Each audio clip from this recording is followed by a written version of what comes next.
പ്രൊജക്റ്റിൻ്റെ വിഷയം നെൽകൃഷി വിളവ് വർദ്ധിപ്പിക്കാൻ ഒരു നൂതന മാർഗം എന്നതാണ്. ഇന്ന് നമുക്ക് അരി ലഭ്യമാകുന്നത് ശരാശരി 24 രൂപയ്ക്കാണ്. നെല്ല് കൃഷി ചെയ്യാനായി നമുക്ക് ധാരാളം സബ്സിഡികൾ ലഭ്യമാകുന്നുണ്ട്. വിത്തിന് സബ്സിഡി, ഇലക്ട്രിസിറ്റി സബ്സിഡി, വളത്തിന് സബ്സിഡി, അങ്ങനെ ധാരാളം. ഇവയൊന്നും ലഭ്യമായില്ലെങ്കിൽ 1 കിലോ അരിക്ക് 100 രൂപയോളം ആവും.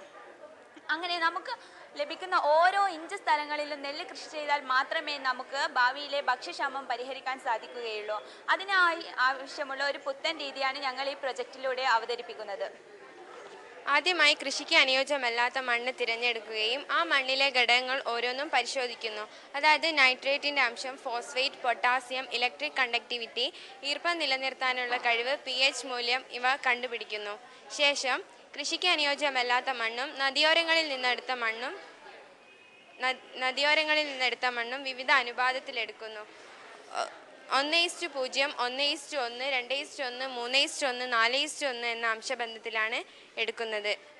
മണ്ണിൻ്റെ പോഷകഘടകങ്ങൾ പ്രദാനം ചെയ്യുന്നതിന് വേണ്ടി ചാണകം, വെണ്ണീര്, എല്ലുപൊടി ഇവ 1:1 എന്ന അംശബന്ധത്തിൽ എടുക്കുന്നു. ശേഷം ഈ 5 സാമ്പിളിൻ്റെയും മണ്ണിലെ ഘടകങ്ങൾ പരിശോധിക്കുന്നു. മണ്ണൊരുക്കിയതിനു ശേഷം ഈ സാമ്പിളുകൾ ഉണ്ടയാക്കി അതിൽ രോഹിണി എന്നൊരിനം വിത്ത് നിക്ഷേപിക്കുന്നു. ഏതാണ്ട് 3 സെൻറ്റിമീറ്റർ ആഴത്തിലാണ് ഈ വിത്ത് നിക്ഷേപിക്കുന്നത്. ശേഷം വെയിലത്ത് വെച്ച് ഉണക്കുന്നു. 5 മണിക്കൂറോളം ഉണക്കിയതിന് ശേഷം യഥാക്രമം വെള്ളം ഒഴിച്ചു കൊടുത്താൽ മതി. ഒരാഴ്ച കഴിഞ്ഞ് എല്ലാ സാമ്പിളിലും വെള്ളം ഒഴിച്ചു കൊടുത്തപ്പോൾ എല്ലാ സാമ്പിളിലെയും നെൽവിത്ത് മുളച്ചു വന്നതാണ് ഞങ്ങൾക്ക് കാണാൻ സാധിച്ചത്. എന്നാൽ ഒന്നാമത്തെ സാമ്പിളിൽ അഥവാ നെൽവിത്ത് കൃഷിയോഗ്യമല്ലാത്ത മണ്ണ് മാത്രം എടുത്ത സാമ്പിളിലെ നെൽച്ചെടി വാടിപ്പോയതായാണ് ഞങ്ങൾക്ക് കാണാൻ സാധിച്ചത്. ബാക്കി 4 സാമ്പിളുകളും വളർന്നു. രണ്ടാമത്തെ സാമ്പിളിൻ്റെയും മൂന്നാമത്തെ സാമ്പിളിൻ്റെയും നാലാമത്തെ സാമ്പിളിൻ്റെയും വളർച്ച യഥാക്രമം കുറഞ്ഞു വരുന്നതായാണ് ഞങ്ങൾക്ക് കാണാൻ സാധിച്ചത്. നെല്ല് ഉരുളയാക്കി കൃഷി ചെയ്ത് കതിരുണ്ടാകുന്ന ദിവസങ്ങൾ തമ്മിലും പാടത്ത് ഞാറ് നട്ടും നെല്ല് വിതച്ചും കൃഷി ചെയ്ത് കതിരുണ്ടാകുന്ന ദിവസങ്ങൾ തമ്മിലും എന്തെങ്കിലും വ്യത്യാസമുണ്ടോ എന്ന് അറിയാൻ വേണ്ടി അതേ സമയത്ത് തന്നെ ഞങ്ങൾ പാടത്ത് ഞാറ് നട്ട് കൃഷി ആരംഭിച്ചു. അന്ന് ഞങ്ങൾക്ക് 90 ദിവസം കൊണ്ടാണ് ഉരുളയിൽ നെൽക്കതിർ വിളയിച്ചെടുക്കാൻ സാധിച്ചതെങ്കിൽ 105 ദിവസം കൊണ്ടാണ് പാടത്ത് നെൽക്കതിർ ഉണ്ടായത്.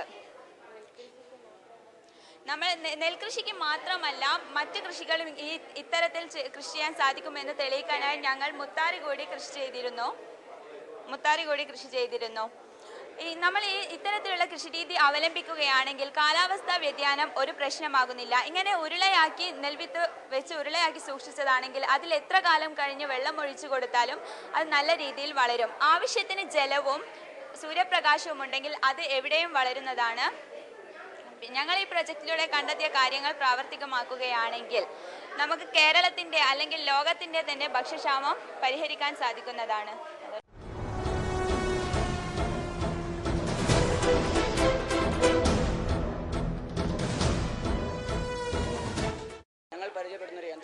ഊർജ്ജ സംരക്ഷണ യന്ത്രം. ഇന്ന് ഇക്കാലഘട്ടത്തിൽ ഊർജ്ജം അമിതമായി നഷ്ടപ്പെട്ടു കൊടുത്തിരിക്കുകയാണ്. അപ്പോൾ മിക്ക യന്ത്രങ്ങളും പ്രവർത്തിക്കാൻ നമുക്ക് ഊർജ്ജം അത്യാവശ്യമാണ്. അപ്പോൾ ഊർജ്ജം ഇല്ലാതെ എങ്ങനെ ഒരു യന്ത്രം പ്രവർത്തിക്കുക എന്നാണ് ഞങ്ങൾ നിങ്ങളുടെ മുമ്പിൽ പരിചയപ്പെടുത്തുന്നത്. നമ്മൾ ഇന്ന് കാണുന്ന ഒരു ഊർജ്ജ പ്രതിസന്ധിയെ നമ്മൾ മറികടക്കാൻ വേണ്ടിയാണ് ഞങ്ങൾ ഈ ഊർജ്ജ സംരക്ഷണ യന്ത്രം ഇവിടെ പ്രയോഗപ്പെടുത്തിയിരിക്കുന്നത്. ഇതിൻ്റെ പ്രവർത്തനം എന്ന് വെച്ചാൽ ഫോറസ്റ്റ് ചെക്ക് പോസ്റ്റിൽ വണ്ടി വരുമ്പോൾ അവർ ബ്ലോക്ക് ചെയ്തിട്ട് ഓരോ വണ്ടിയും ചെക്ക് ചെയ്യാൻ വേണ്ടി അവർ ഇടയ്ക്കിടയ്ക്ക് ഇങ്ങനെ ഇത് ഉയർത്തുകയും താഴ്ത്തുകയും ചെയ്യുന്നുണ്ട്. ഈ ഒരു ഊർജ്ജം അവർ പ്രവർത്തനത്തിൽ ഉപയോഗിക്കുന്നുണ്ടെങ്കിലും അതിൻ്റെ ഊർജ്ജം നമുക്ക് മറ്റ് ഒരു യന്ത്രത്തിലേക്ക് കൊടുത്തിട്ട് ആ യന്ത്രം ഉപയോഗിച്ച് നമുക്ക് ജലം ലഭിക്കുക എങ്ങനെയാണെന്നാണ് ഞങ്ങൾ പരിചയപ്പെടുത്തുന്നത്. എന്തായാലും അവർ അവിടെ ഒരു ഊർജ്ജം പ്രയോഗിക്കുന്നുണ്ട്. അപ്പോൾ ആ ഊർജ്ജം നഷ്ടമാകാതെ ഒരു യന്ത്രം പ്രവർത്തിക്കാനാണ് ഞങ്ങൾ നിങ്ങളുടെ മുമ്പിൽ പരിചയപ്പെടുത്തുന്നത്. ഇതിൻ്റെ മെയിൻ പ്രത്യേകത എന്ന് വെച്ചാൽ പാഴ്വസ്തുക്കൾ കൊണ്ടാണ് നിർമ്മിച്ചിരിക്കുന്നത്. അപ്പോൾ ഇതിൻ്റെ ലാഭം എന്ന് വെച്ചാൽ ഊർജ്ജമില്ല, വൈദ്യുതി വേണ്ട, സാമ്പത്തികമായിട്ട് നമുക്ക് ലാഭിക്കുകയും ചെയ്യാം. ഇതിൻ്റെ പ്രവർത്തനം ഒന്ന് കാണിച്ചത് നമ്മളിത് വലിക്കുമ്പോൾ അവിടെയുള്ള നോൺ റിട്ടേൺ വാൽവ് തുറന്ന് പിസ്റ്റൺ വലിയുമ്പോൾ അവിടെയുള്ള നോൺ റിട്ടേൺ വാൽവ് തുറന്ന് മർദ്ദം കൂടിയ ജലം ഉള്ളിലേക്കായിരുന്നു. അപ്പോൾ പൈപ്പിലെ മർദ്ദം കുറവായിരിക്കും. അപ്പോൾ ജലത്തിന് മർദ്ദം കൂടുതലായതുകൊണ്ട് ആ നോൺ റിട്ടേൺ വാൽവ് തുറക്കുമ്പോൾ മർദ്ദം കൂടിയ ജലം ആ പൈപ്പിനുള്ളിലേക്ക് വരും. അപ്പോൾ ഈ ചെക്ക് പോസ്റ്റിൽ ഈ സംവിധാനം ഘടിപ്പിക്കുമ്പോൾ ഇതിങ്ങനെ പൊന്തിക്കുമ്പോൾ വെള്ളം ഇത് ഒന്നാം വർഗ്ഗ ഒത്തോലകാണ്. അപ്പോൾ ഒന്നാം വർഗ്ഗ ഒത്തോലത്തിൻ്റെ ഒരു ഉദാഹരണമാണ് കപ്പികൾ. അപ്പോൾ അതുകൊണ്ടാണ് ഞങ്ങൾ കപ്പി ഉപയോഗിച്ച് ചെയ്തത്. അപ്പോൾ ഇതിൻ്റെ 2:1 എന്നുള്ളൊരു സമവാക്യമുണ്ട്. അപ്പോൾ ഈ കപ്പികളുടെ എണ്ണം കൂടുന്തോറും യാന്ത്രിക ലാഭം കൂടുന്നു. അപ്പോൾ നമുക്ക് കൂടുതൽ ജലം ഉയർത്താൻ കഴിയും. അപ്പോൾ ഇതിൻ്റെ ലാഭം എന്ന് വെച്ചാൽ ഊർജ്ജം ലാഭിക്കാം, വൈദ്യുതി വേണ്ട, പിന്നെ സാമ്പത്തികമായിട്ട് അത്ര ബുദ്ധിമുട്ടില്ലാതെ ചെയ്യുന്നതാണ്. അപ്പോൾ ഒരു ഊർജ്ജം ഉപയോഗിച്ച് 2 പ്രവൃത്തികളാണ് ഇപ്പോൾ ഈ ഫോറസ്റ്റ് ചെക്ക് പോസ്റ്റിൽ ചെയ്യുന്നത്. അപ്പോൾ ഇതിൻ്റെ ഉപയോഗിച്ചിട്ട് നമുക്ക് കൃഷിയിടങ്ങൾ നനക്കാൻ കഴിയും, പച്ചക്കറി തോട്ടങ്ങളൊക്കെ, പിന്നെ വീട്ടിലാണെങ്കിൽ പൂന്തോട്ടമൊക്കെ നനക്കാൻ കഴിയും.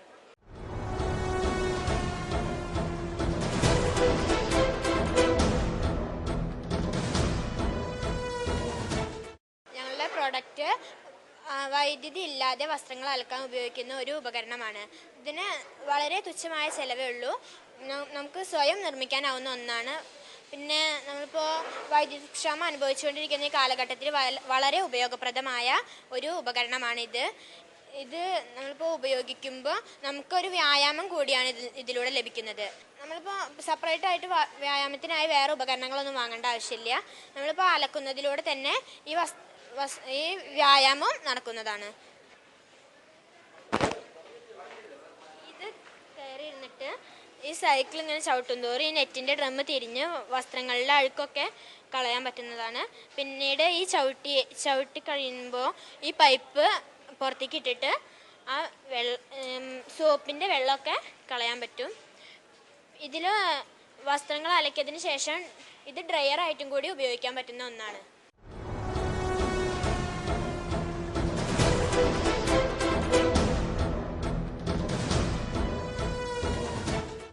ഞങ്ങൾ ഇവിടെ ചെയ്യുന്ന പ്രോജക്റ്റ് എന്ന് വെച്ചാൽ ഡിറ്റർജന്റ് കലർത്തിയ ജലത്തിന്റെ ശുദ്ധീകരണത്തിന് സസ്യങ്ങളെ എങ്ങനെ പ്രയോജനപ്പെടുത്താമെന്നാണ്. ഇതിനായി ഞങ്ങൾ 4 തരം സാമ്പിൾ ജലങ്ങളാണ് ആദ്യമായി ഉപയോഗിച്ചത്. അവയുടെ നോർമൽ pH നിർണ്ണയിച്ചതിന് ശേഷം ഡിറ്റർജന്റ് കലർത്തിയ മറ്റൊരു സാമ്പിളിന്റെ pH നിർണ്ണയിച്ചു. ഇതിൽ നിന്ന് ഞങ്ങൾക്ക് കണ്ടെത്താൻ കഴിഞ്ഞ എന്തെന്നാൽ ഡിറ്റർജന്റ് കലർത്തിയ ജലത്തിൽ ക്ഷാര സ്വഭാവം വൻതോതിലാണ്. ഇവ ദൈനംദിന ഉപയോഗങ്ങൾക്ക് ആവശ്യമാവുകയോ അല്ലെങ്കിൽ പ്രയോജനപ്പെടുത്തുകയോ ചെയ്യുന്നില്ല. ഇവ വളരെയധികം രോഗങ്ങൾക്ക് കാരണമാകുന്നു. ഹൃദ്രോഗം, ത്വക്ക് രോഗം, അതുപോലെ വൻതോതിലുള്ള രോഗങ്ങൾക്കും മണ്ണിന്റെ മലിനീകരണത്തിനും ജലത്തിന്റെ മലിനീകരണത്തിന് വരെ കാരണമാവുന്നു. ഇവയെ എങ്ങനെ മാറ്റിമറിക്കാം, അല്ലെങ്കിൽ ഈ ചെടികൾ ഞങ്ങൾ ഇതിനായി 10 ചെടികളെ തിരഞ്ഞെടുത്തിട്ടുണ്ട്. ഈ ചെടികളെ കൊണ്ട് ഇവയെ എങ്ങനെ മാറ്റാമെന്നാണ് ഞങ്ങൾ ഈ പ്രോജക്റ്റിലൂടെ ചെയ്യുന്നത്. ഡിറ്റർജന്റുകൾ സസ്യങ്ങളുടെ വളർച്ചയെ എങ്ങനെ ബാധിക്കുന്നുവെന്ന് കണ്ടെത്തുന്നതിനായി ഞങ്ങൾ നടത്തിയ പരീക്ഷണമാണിത്. ഇതിനായി ഡിറ്റർജന്റ് കലർത്താത്തതും കലർത്തിയതുമായ സാമ്പിൾ ജലത്തിലേക്ക് ഉള്ളിയുടെ വേര് വരുന്ന ഭാഗം ഞങ്ങൾ താഴ്ത്തി വെച്ചു. 3 ദിവസത്തിന് ശേഷമുള്ള ഞങ്ങളുടെ നിരീക്ഷണത്തിൽ നിന്നും ഡിറ്റർജന്റ് കലർത്താത്ത ജലത്തിലെ ഉള്ളി നന്നായി വളർന്നതായി കണ്ടെത്താൻ സാധിച്ചു. എന്നാൽ ഡിറ്റർജന്റ് കലർത്തിയ ജലത്തെ ഉള്ളിക്ക് വളരാൻ സാധിച്ചില്ല എന്നും അത് ചീഞ്ഞളിഞ്ഞു പോകുന്നതായി കാണാനും സാധിച്ചു. ഇതിൽ നിന്നും ഡിറ്റർജന്റിന്റെ സാന്നിധ്യത്തിൽ പോലും സസ്യങ്ങൾക്ക് വളരാൻ സാധിക്കുന്നില്ല എന്ന നിഗമനത്തിലാണ് ഞങ്ങൾക്ക് എത്തിച്ചേരാൻ സാധിച്ചത്. ഡിറ്റർജന്റുകളിൽ ഏതെല്ലാം പദാർത്ഥങ്ങളാണ് കൂടുതലായി കാണപ്പെടുന്നതെന്ന് തിരിച്ചറിയാനായി ഞങ്ങൾ ചെയ്ത 2 പരീക്ഷണങ്ങളാണ്. ഒന്നിൽ നോർമൽ ജലവും മറ്റൊരു ഡിറ്റർജന്റ് കലർത്തിയ ജലവുമാണ് ഞങ്ങൾ ഇവിടെ ഉപയോഗിച്ചിരിക്കുന്നത്. ക്ലോറൈഡിന്റെയും സൾഫേറ്റിന്റെയും സാന്നിധ്യം തിരിച്ചറിയാനാണ് ഞങ്ങൾ ഇവിടെ പരീക്ഷണം ചെയ്തത്. അതിനായി ബേരിയം ക്ലോറൈഡും സിൽവർ നൈട്രേറ്റുമാണ് ഞങ്ങൾ റിയേജന്റായിട്ട് ഉപയോഗിച്ചിരിക്കുന്നത്. ഇതിൽ നിന്ന് നോർമൽ ജലത്തിൽ ഇവ ഉപയോഗിക്കുമ്പോൾ യാതൊരു മാറ്റവും വരുത്തുന്നില്ല. എന്നാൽ ഡിറ്റർജന്റ് കലർത്തിയ ജലത്തിലേക്ക് ഇവ ഉപയോഗിച്ച് കഴിയുമ്പോൾ വൈറ്റ് പ്രസിപ്പിറ്റേറ്റ് രൂപം ചെയ്യുന്നതായിട്ട് കാണാൻ കഴിയും. അതായത് ഡിറ്റർജന്റ് കലർത്തിയ ജലത്തിൽ ക്ലോറൈഡ്, സൾഫേറ്റ്, ഫോസ്ഫേറ്റ് എന്നീ പദാർത്ഥങ്ങൾ വൻതോതിൽ കാണപ്പെടുന്നു. ഇവ വളരുമ്പോൾ ആൽഗ അതുപോലെ പല ജലസസ്യങ്ങളുടെ വളർച്ചയെ ഉത്തേജിപ്പിക്കുകയും മിതശീതോഷ്ണ കാലാവസ്ഥയിൽ ഇവ ചത്തൊടുങ്ങുകയും ഇവയെ വിഘടിപ്പിക്കാൻ വേണ്ടി ജലാശയത്തിലെ ബാക്ടീരിയ ഓക്സിജൻ പൂർണ്ണമായി വലിച്ചെടുക്കുകയും അവിടെ നിലനിൽക്കുന്ന ആവാസ വ്യവസ്ഥയെ തകിടം മറിക്കുകയും ചെയ്യുന്നു. ഇതുവഴി യൂട്രോഫിക്കേഷൻ എന്ന പ്രോസസ്സാണ് ജലാശയത്തിൽ നടക്കുന്നത്. ഇവ ജലത്തിൽ നിലനിൽക്കുന്ന ജീവികളെ എല്ലാം ചത്തൊടുക്കുകയാണ് ചെയ്യുന്നത്. ജലത്തിലെ ഡിറ്റർജന്റ് കലർത്തിയ മണ്ണിലെയും സാധാരണ മണ്ണിലെ ഓർഗാനിക് കാർബണിന്റെ അളവ് കാണുന്നതിനുള്ള പരീക്ഷണമാണ് ഞങ്ങൾ ഇവിടെ നടത്തിയിരിക്കുന്നത്. ഇതിനായി ഓർഗാനിക് കാർബൺ റിയേജന്റ് ആണ് ഞങ്ങൾ ഉപയോഗിച്ചിരിക്കുന്നത്. ആദ്യമായി ഡിറ്റർജന്റ് കലർത്താത്ത സാധാരണ മണ്ണിലേക്ക് ഓർഗാനിക് കാർബൺ റിയേജന്റ് ഒഴിച്ചു. അപ്പോൾ പച്ച നിറത്തിൽ റിയേജന്റ് മാറുന്നതായി കാണാൻ സാധിച്ചു. അതായത് നമ്മുടെ തൊടിയിലും മറ്റുമുള്ള സാധാരണ മണ്ണ് ജൈവ കാർബണാൽ സമ്പുഷ്ടമാണെന്ന് ഞങ്ങൾ നിഗമനത്തിലെത്തി. അതിനുശേഷം ഡിറ്റർജന്റ് കലർത്തിയ മണ്ണിലേക്ക് ഞങ്ങൾ റിയേജന്റ് ഒഴിച്ചപ്പോൾ അത് കടും ഓറഞ്ച് നിറത്തിൽ കണ്ടെത്താൻ സാധിച്ചു. അതായത് ഡിറ്റർജന്റ് കലർന്ന മണ്ണിൽ ജൈവ കാർബണിന്റെ അളവ് കുറവാണെന്ന് കണ്ടെത്താൻ സാധിച്ചു.